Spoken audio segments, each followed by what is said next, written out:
Hello friends, welcome to my kitchen. আমার Bengali recipe হবে তোমাদের অনেক অনেক ওয়েলকাম। আজ আমি বানাবো বিয়েবাড়ি স্টাইলে মাছের মাথা দিয়ে মুগ ডাল। তো দেখো, কড়াইতে কিন্তু আমি প্রথমে মুগ ডাল নিয়ে নিয়েছি। তো মুগ ডালটাকে এবার আমি খুব ভালো করে ভেজে নেব। তো এখানে আমি নিয়েছি 100 গ্রাম পরিমাণে মুগ ডাল। এটাকে আমি খুব ভালোভাবে ভেজে নেব। তো মুগ ডালটা আমার ভাজা হয়ে গেছে। এবার আমি খুব ভালো করে ধুয়ে নিয়েছি। এটা আবার সেদ্ধর জন্য বসিয়ে দিলাম। তো এখানে আমার মুগ ডালটা সেদ্ধ হতে থাক। এবার আমি বাকি উপকরণগুলো তোমাদেরকে দেখিয়ে দিই। তো চলো। তো দেখো, প্রথমে আমি নিয়েছি হচ্ছে একটা মিডিয়াম সাইজের পেঁয়াজ কুচি করে নিয়েছি। সাথে নিয়েছি টমেটো কুচি, নিয়েছি আমি আদা রসুন আর কাঁচা লঙ্কার একটা পেস্ট বানিয়ে নিয়েছি ফোড়নের জন্য তেজপাতা, এলাচ, লং, দারচিনি, গোটা জিরে। নিয়েছি হলুদ গুঁড়ো, লবণ, কাশ্মীরি রেড চিলি, গরম মশলা গুঁড়ো, চিনি, ধনে গুঁড়ো, জিরে গুঁড়ো, ধনেপাতা কুচি, আর নিয়েছি 2টো কাঁচা লঙ্কা। নিয়েছি এখানে মাছের মাথা। আমি নিয়েছি কাতল মাছের মাথা। তোমরা চাইলে এখানে রুই মাছের মাথা দিয়ে করতে পারো। তো দেখো, তেল আমার গরম হয়ে গেছে। এবার আমি তেলে কিন্তু লবণ আর হলুদ দিয়ে দিলাম। এবার আমি মাছের মাথাটা দিয়ে দেব। এবার মাছের মাথাটা খুব ভালো করে ভেজে নেব।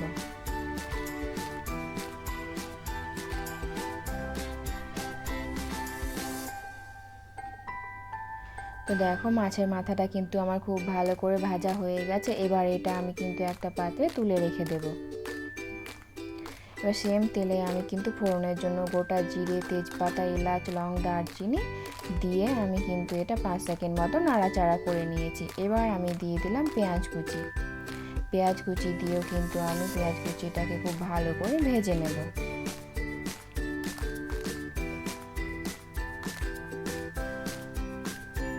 তো দেখো, পেঁয়াজটা কিন্তু আমার খুব ভালো করে ভাজা হয়ে গেছে। এবার আমি এখানে আদা রসুনের যে পেস্টটা রেখেছিলাম আর কাঁচা লঙ্কা, সেটা কিন্তু এখানে 2 চামচ মতো অ্যাড করে দিলাম। তো দেখো, এখানে দিয়ে দিয়েছি। এবার এটাকেও আমি খুব ভালো করে নাড়াচাড়া করে নেব। এবার আমি দিয়ে দিলাম টমেটো কুচি দিয়ে আমি কিছু সেকেন্ড মতো নেড়ে চেড়ে নেব। তারপর আমি বাকি উপকরণ মিশিয়ে দেব।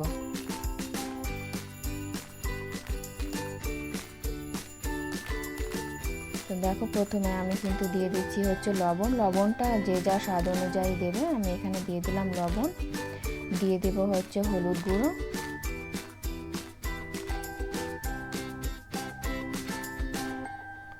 কাশ্মীরি রেড চিলি গুঁড়ো দিয়ে দিলাম 1/2 চামচ মতো, দিয়ে দিলাম ধনে গুঁড়ো 1/2 চামচ মতো,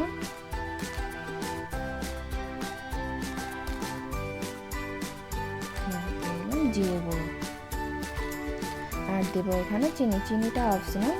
ইচ্ছে হলে কারো ইচ্ছে হলে দিতে পারো, নাও দিতে পারো, কিন্তু চিনি দিলে মুগ ডালটা একটু খেতে ভালো লাগে, যেহেতু স্বাদটা একটু ব্যালেন্স হয়। তো আমি এখানে এবার এটাকে খুব ভালো করে নাড়াচাড়া করে নেব। এরপর আমি এখানে সামান্য পরিমাণে জল দিয়ে মশলাটাকে খুব ভালো করে কষিয়ে নেব। দেখো, সামান্য পরিমাণে আমি জল অ্যাড করে দিলাম। এবার জল দিয়ে কিন্তু আমি মশলাটাকে খুব ভালো করে কষিয়ে নেব।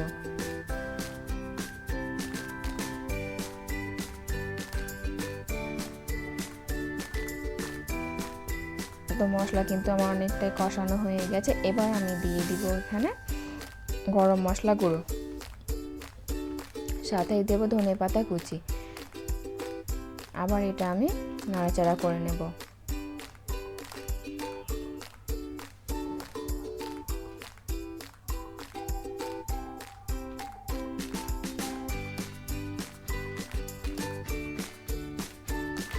দেখো, মশলা কিন্তু আমার কষানো হয়ে গেছে। এবার আমি এখানে দিয়ে দিলাম মাছের মাথাটা কিন্তু মশলার সাথে ভালোভাবে মিশিয়ে আবার এটাকে আমি কিছু সময় মতো কষিয়ে নেব।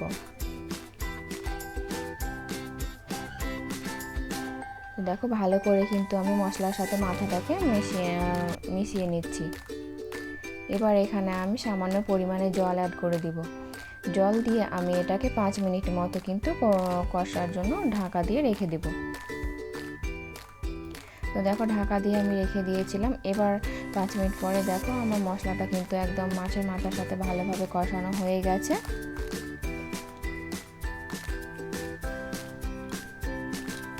এবার এখানে আমি দিয়ে দিলাম ওই যে সেদ্ধ করে ডালটা রেখেছিলাম মুগ ডাল, সেটা কিন্তু আমি এখানে অ্যাড করে দিলাম।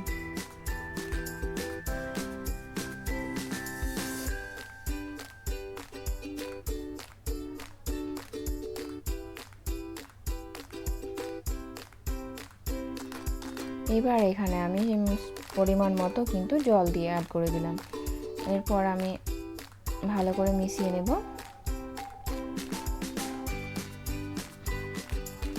জলটা যে যার পরিমাণ অনুযায়ী দিতে পারো, কিন্তু মুগ ডালটা গাঢ়ই হয়, আর যেহেতু এটা বিয়েবাড়ির স্টাইলে মুগ ডাল।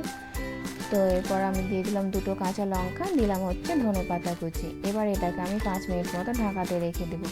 দেখো 5 মিনিট পরে ফিরে আসছি। তো দেখো ডালটা কিন্তু অনেক টাইম হয়ে এসছে। তো এবার আমি মাছের মাথাটা কিন্তু ভেঙে দিয়ে চাপ দিয়ে ভেঙে হালকা হালকা করে এটাকে আমি ডালের সাথে মিশিয়ে নেব।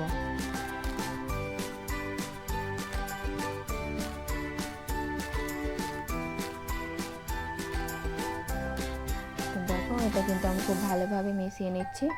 তো আমার বিয়েবাড়ির স্টাইলে মাছের মাথা দিয়ে মুগ ডাল কিন্তু একদম রেডি হয়ে গেছে।